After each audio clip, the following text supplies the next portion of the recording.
Members of Parliament, Your Excellencies, speakers, ladies and gentlemen, being in this Parliament is not merely a personal honor. Above all, it's a clear reminder of what is truly at stake in our time. Parliament exists because throughout history, free societies have understood a fundamental truth. Power must be overseen, confronted, and permanently questioned. And this is only possible where there is freedom, especially freedom of speech. Freedom is not a concession granted by the state. It does not arise from resolutions or administrative permissions. As Frédéric Bastiat thought, it was not the law that created freedom. It was freedom that made the law necessary. When this order is reversed, rights cease to be recognized as rights and begin to be treated as favors. And when rights become favors, democracy has already begun to erode. Among all freedoms, freedom of speech is the one that sustains the others. George Washington warned that when it's taken from us, we are led in silence, like sheep to the slaughter. He was not speaking of a sudden coup, but of a slow, almost invisible process in which fear replaces courage and conformity takes the place of debate. It is within this context that Parliament fulfills a central role. It exists to oversee the government, to challenge power, and to represent the plurality of society. Therefore, the freedom of parliamentarians to speak, question, criticize, and denounce must be full and unhindered. When a parliamentarian is silenced, it is not merely an individual who loses a voice. It is the citizen he or she represents. In Brazil, I have experienced this reality firsthand. I was elected federal deputy in 2022 as the most voted candidate in the country. And it's important to explain this to the international audience. In Brazil, electoral campaigns can consume millions in public funds. Mine did not.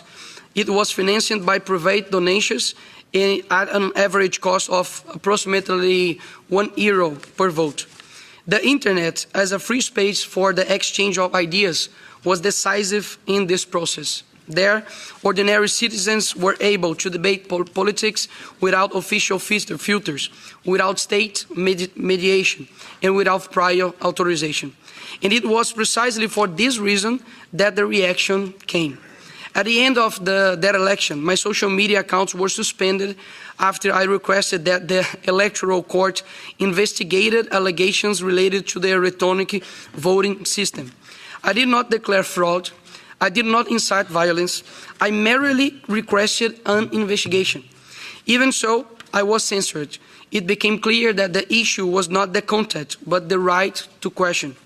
Later, as a sitting deputy, I was sued for fake news by the then Minister of Human Rights in President Lula's government after I denounced the government intention to implement unisex bathrooms in public spaces, including schools, something that was explicitly stated in a public resolution issued by a federal council. Shortly thereafter, the same minister was dismissed following allegations of harassment against another minister. The fact I denounced remained true. The lawsuit against me did as well. In another episode, I was questioned by the federal police for having called the President of the Republic a thief in a speech delivered at the United Nations. Whether one agrees with me or not, the central question is, can a parliamentarian be criminally investigated for a political opinion? When that question no longer has a clear answer, democracy has already begun to deform. These facts lead us to a recent and revealing example of the importance of social media as a space for free debate. I published a video criticizing the Brazilian government's intention to monitor transactions conducted through Pix, the most widely used instant payment system in the country. The video surpassed 340 million views. This was not merely an impressive number. It was proof that society wants to be heard, wants to participate in the debate, and does not accept measures that threaten fundamental rights. The reaction was so intense that the very next day, the Brazilian government reversed course and revoked the resolution that would have expanding oversight of PIX, an explicit retreat in the face of popular pressure fueled by social media. These episodes are not exceptions. They are part of a broader trend. The attempt to control public debate under the seductive discourse of so-called regulation. And there is an important point here. This process does not affect only parliamentarians. It cascades downward and reaches the most vulnerable.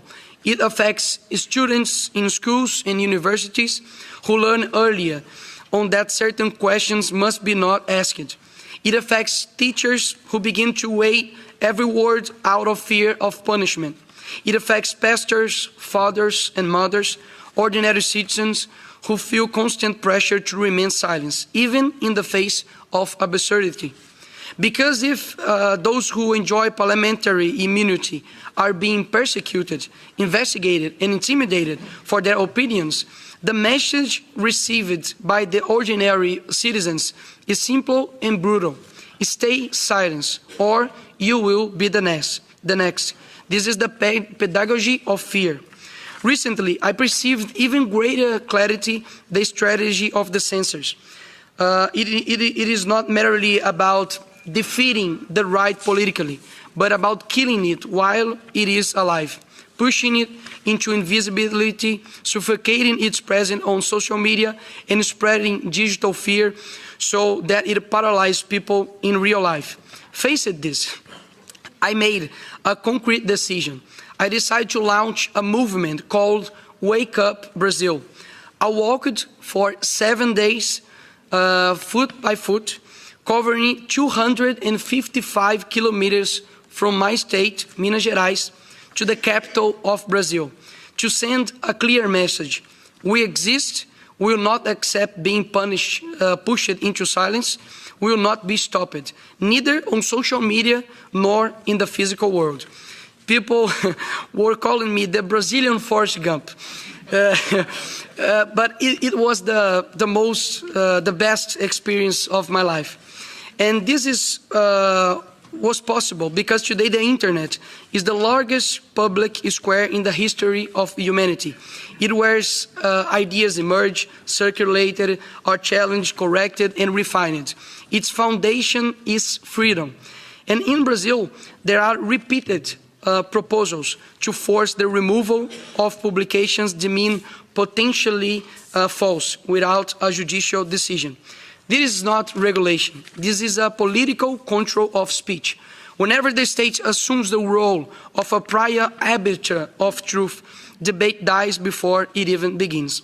Censorship rarely presents itself as tyranny.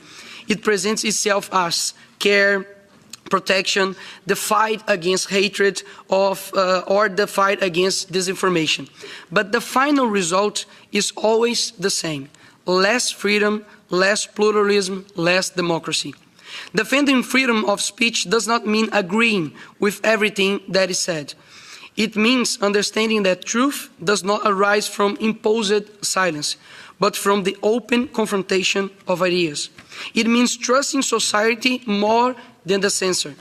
The great challenge of our time is to occupy spaces of dialogue with courage, clarity, and responsibility. That is why this meeting matters. That is why this message must be clear. Defending freedom of speech does not weaken democracy. Defending it strengthens democracy. And this is not a responsibility of one country, one parliament, or one generation alone. This is a permanent individual commitment to the very idea of a free civilization.